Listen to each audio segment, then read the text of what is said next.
Mabilis talaga maubos dito sa aking tindahan mga kasari itong Kala powder with Pabcon. Kaya bumili na naman ako itong isang box. Itong box na nga ito, nabuksan ko na ito mga kasari dahil nga may bumili nga sa akin dito sa aking tindahan mga kasari. Inabintahan na nga ako dyan ng 5, 4 at itong 3. Kaya sobrang binta talaga ito. Kaya talagang pag mabinta at mabilis talaga maubos dito sa aking tindahan. Bali box na nga aking binibili mga kasari. Dahil nga ito ang laging hinahanap at mabilis maubos dito sa aking tindahan. Kaya kailangan talaga kung umikot talaga ang iyong mga puhunan mga kasari, kailangan mag-focus ka sa mabilis at mabinta ng iyong mga paninda. Kaysa naman bili ka ng bili ng iyong mga paninda mga kasari na hindi naman mabinta, masasayang lang ang iyong puhunan at iyong tubo mga kasari na nakatambak lang sa iyong tindahan. Kaya kailangan alamin talaga yung pinakamabinta dito sa tindahan niyo mga kasari. Kung mabinta talaga ay kailangan talaga box o kuhan ko na nga mga kasari kung may budget lang naman.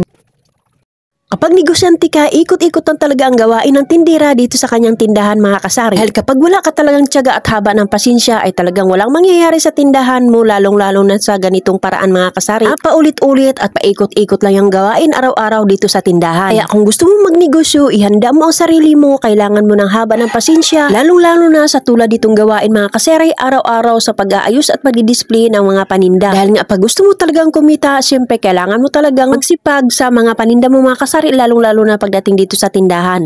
At dahil naubos na naman ang aking mga kindi dito sa aking tindahan mga kasari, so ayan, magre-refill na naman ako dito ng aking mga kindi. So pala yung mga nire-refill ko, itong mga Max, Yaki at itong mga Dynamite. Bali, ang binta ko pala dito sa mga kindi na aking pinagre-refill mga kasari ay 4-5. Isang piraso nga ay 2 piso mga kasari. So malaki din ang tinutubuin dito mga kasari dahil nga hindi na nga pwede dito na itinitinda natin sa tag piso-piso. Nga minsan itong mga kindi na to ay hindi talaga maiiwasan na wala talaga yung laman, hangin lang ay yung laman dito sa mga kindi mga kasari.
Payung po.